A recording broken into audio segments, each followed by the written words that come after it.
Bismillahirrahmanirrahim. Assalamualaikum warahmatullahi wabarakatuh.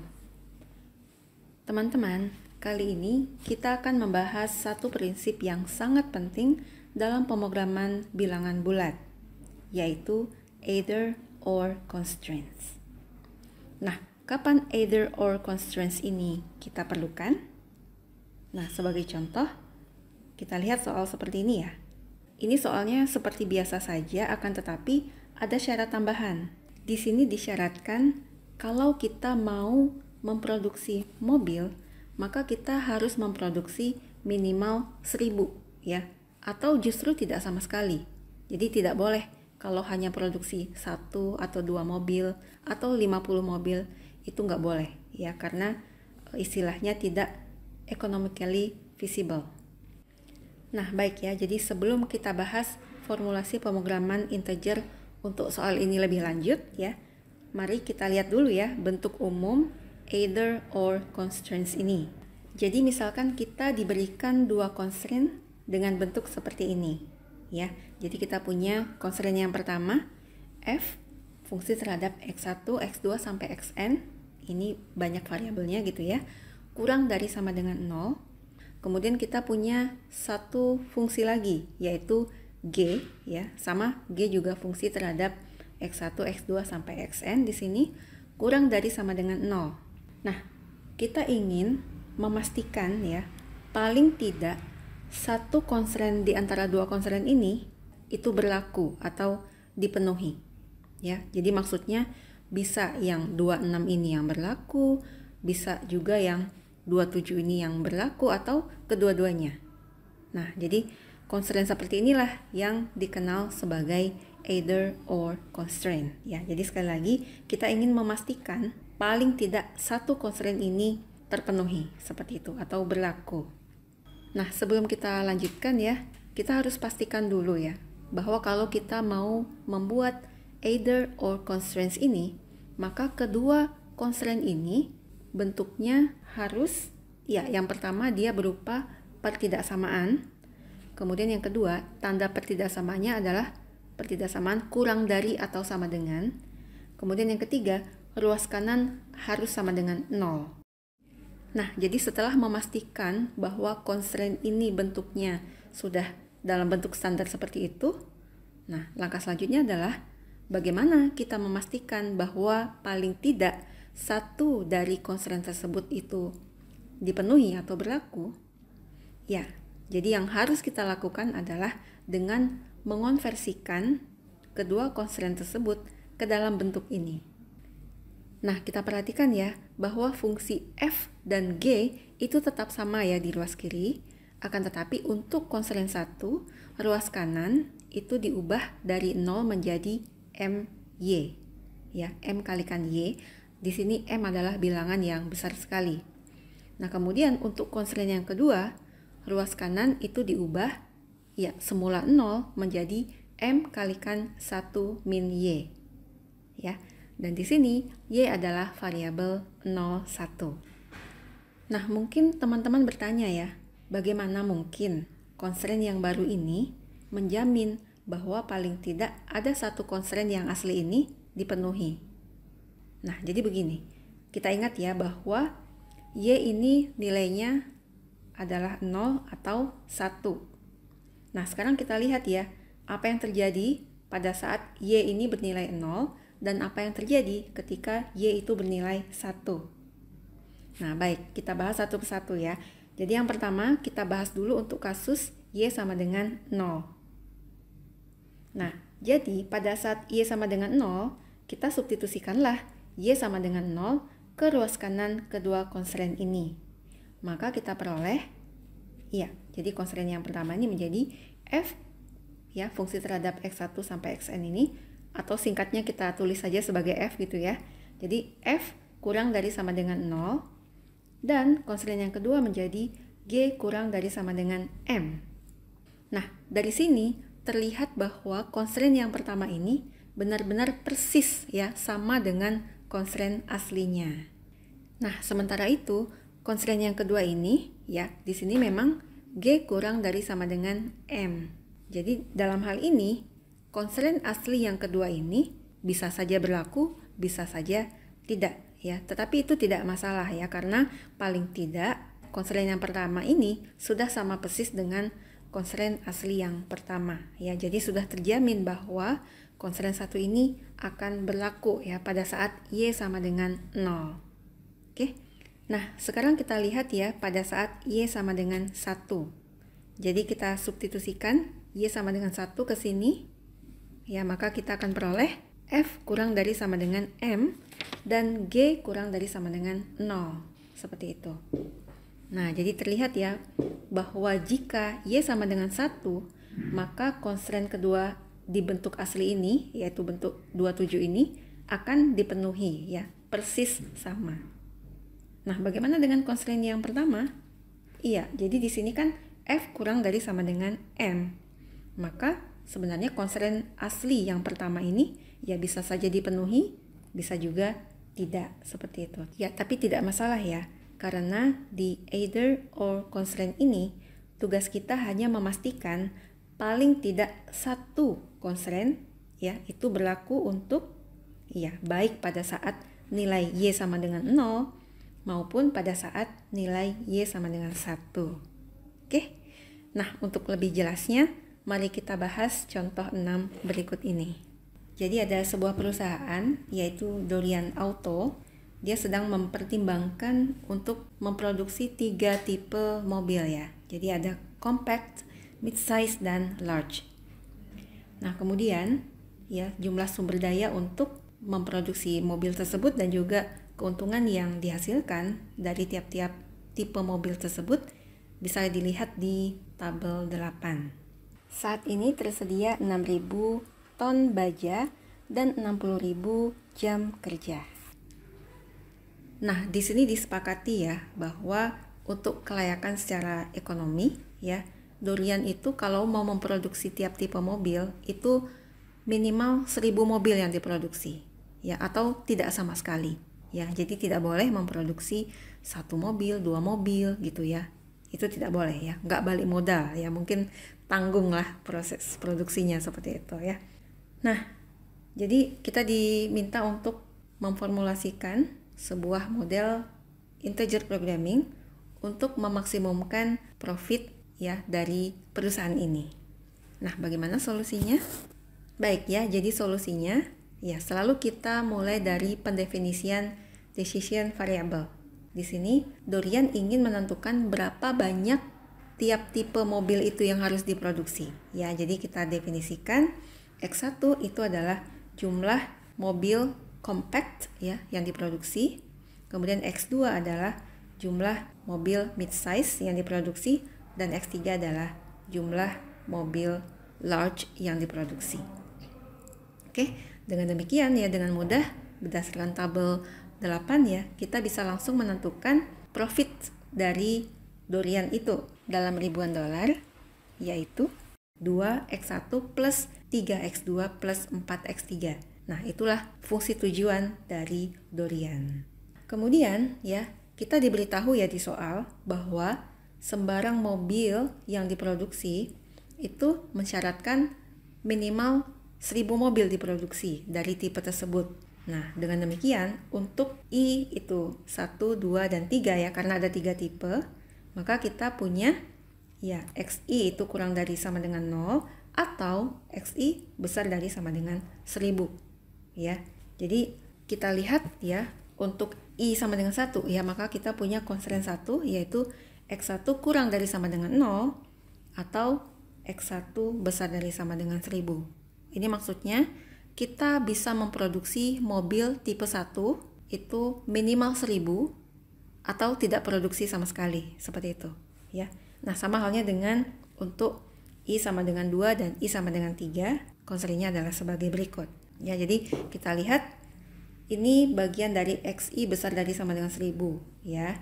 Sementara itu yang ini bagian dari ya XI kurang dari sama dengan 0.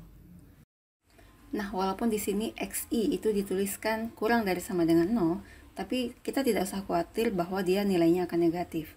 Karena ya, kita punya yang namanya sign restrictions ya. Jadi batasan tanda itu ya menyaratkan bahwa X atau semua variabel itu bernilai non-negatif. Baik, kemudian itu dia constraint 1 sampai constraint 3 ya. Untuk constraint nomor 4 ini adalah batasan sumber daya baja. Jadi paling banyak 6.000 ton baja bisa digunakan. Kemudian constraint nomor 5 itu paling banyak 60.000 jam kerja itu bisa digunakan. Nah, sekarang kita lihat constraint 1 secara lebih detail. Nah, inilah dia ya, either or constraint. Jadi either yang ini berlaku atau yang ini berlaku. Jadi paling tidak, ya salah satu itu harus berlaku. Nah, jadi langkah pertama kita, constraint 1 ini harus kita ubah dulu ke dalam bentuk standar. Ya, jadi F kurang dari sama dengan 0 dan G kurang dari sama dengan 0. Nah, yang ini sudah ya, jadi ini X1 kurang dari sama dengan 0, berarti ini F-nya. Sementara itu, yang kedua ini, ya X1 besar dari sama dengan 1000, ini harus kita modifikasi agar kita dapatkan bentuk sesuatu kurang dari sama dengan 0. Oke, kita lakukan modifikasi seperti ini. Boleh kita putar, berarti kita punya 1000 kurang dari sama dengan X1. Nah, kemudian ini kita pindahkan, berarti kita punya 1000 kurang X1 kurang dari sama dengan 0. Seperti itu. Nah, jadi kita sudah berhasil mengubah ini menjadi bentuk standar. Yang ini adalah F dan 1000 dikurang X1 ini adalah G. Oke. Nah, kemudian kita proses ini ya menjadi bentuk berpasangan seperti ini ya. Yang ini adalah X1 kurang dari sama dengan M1 kali Y1. Kemudian yang kedua ini menjadi 1000 dikurang X1 kurang dari sama dengan M1 dikalikan 1 dikurang Y1. Y1 nilainya 0 atau 1. Nah, coba sekarang kita bahas lebih lanjut ya. Apakah benar ya constraint yang ini itu memastikan bahwa salah satu dari ini itu berlaku. Oke, nah sama halnya seperti yang tadi ya. Karena ada dua kasus, nah kita bahas kasus per kasus. Jadi yang pertama, Y sama dengan 0. Jadi pada saat Y sama dengan 0, maka ini menjadi ya X1 kurang dari sama dengan 0. Dan yang kedua ini menjadi 1000 dikurang X1 kurang dari sama dengan M. Nah, kemudian nanti kasus yang kedua, Y1 sama dengan 1, ya, maka ruas kiri untuk F ini menjadi ya X1 kurang dari sama dengan M. Nah, kemudian untuk yang kedua ini adalah 1000 dikurang X1 kurang dari sama dengan 0. Nah, coba sekarang teman-teman ya, andai kata kita masukkan X1 itu 0 misalkan. Ya, jadi kita tidak produksi apapun. Ya, maka ketika kita masukkan X1 sama dengan 0 ke sini, maka iya ini menjadi 0 kurang dari sama dengan 0 dan itu betul constraint 1 ini terpenuhi. Nah, kemudian ketika kita masukkan ke bagian yang kedua ini, maka kita akan mendapatkan 1000 dikurang 0 kurang dari sama dengan M dan ini juga memenuhi seperti itu ya. Jadi untuk X1 sama dengan 0, maka ini terpenuhi seperti itu. Nah, sekarang bagaimana kalau X1-nya kita masukkan 50? Nah, kalau kita masukkan X1-nya 50, maka ini menjadi ya 50 kurang dari sama dengan 0. Nah, ini tidak boleh karena melanggar constraint 1. Kalau kita masukkan ke sini juga ya ini sebenarnya oke saja sih, cuma karena dia melanggar constraint yang pertama, maka X1 sama dengan 50 itu bukan solusi yang layak. Oke. Nah, demikian halnya juga ya kalau X1 sama dengan 50 ini kita masukkan ke sini ya, maka kita punya ya 50 kurang dari sama dengan M.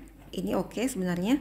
Akan tetapi yang ini 1000 dikurang 50 itu kurang dari sama dengan 0. Nah, ini salah ya. Jadi dia melanggar bagian yang kedua ini. Nah, berarti X1 sama dengan 50 itu tidak memenuhi baik pada saat Y1 sama dengan 0 maupun pada saat Y1 sama dengan 1. Nah, sekarang bagaimana kalau X1 kita masukkan 1000 di sini? Ya, jadi kalau kita masukkan X1 sama dengan 1000 di sini, maka ini menjadi 1000 kurang dari sama dengan M. Iya, dia memenuhi. Kemudian ini kita masukkan ya 1000 dikurang 1000, hasilnya 0, kurang dari atau sama dengan 0 juga memenuhi. Oke, nah jadi kalau kita masukkan angka X1 sama dengan 1000, maka dia memenuhi. Seperti itu. Nah, satu lagi ya, gimana kalau X1-nya 1500 ya? Boleh tidak? Iya, kalau kita masukkan ke sini, iya 1500 kurang dari sama dengan M, iya dia memenuhi, dan ini juga memenuhi, seperti itu. Nah, jadi kita sudah melihat ya, jadi untuk nilai X1 sama dengan 0, dia oke, memenuhi. Untuk X1 sama dengan 50, itu dia tidak memenuhi. Nah, kemudian untuk X1 sama dengan 1000, dia memenuhi. Dan untuk X1 sama dengan 1500, dia memenuhi dalam hal ini, seperti itu. Nah, kemudian teman-teman, bagaimana cara kita menentukan M? Ya, memang ya, M itu adalah bilangan yang besar sekali. Akan tetapi, alangkah baiknya kalau kita bisa memilih M yang sekecil mungkin. Nah, jadi ini mirip sekali dengan contoh 3 kita ya, boleh dilihat lagi. Nah, jadi untuk menentukan M ini, kita lihat berapa banyaknya mobil yang bisa kita produksi. Ya, teknisnya mirip seperti contoh 3. Oke, nah, dasar kita menghitung adalah tabel 8. Nah, jadi untuk mencari M1, ya kita bagi saja ini 6.000 dibagi 1,5 hasilnya adalah 4.000. Kemudian 60.000 dibagi 30 hasilnya 2.000. Ya, jadi kita bisa memproduksi paling banyak 2.000 mobil tipe 1, seperti itu.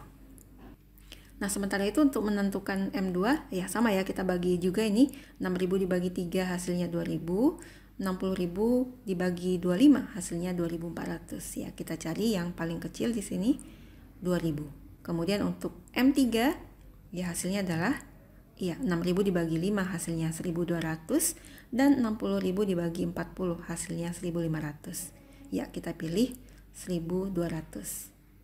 Oh ya, satu lagi ya, karena di sini kan batasan minimal tiap-tiap mobil yang diproduksi itu adalah 1.000 ya. Jadi kita juga harus pastikan ya bahwa M yang kita pilih itu harus lebih besar dari 1.000, seperti itu.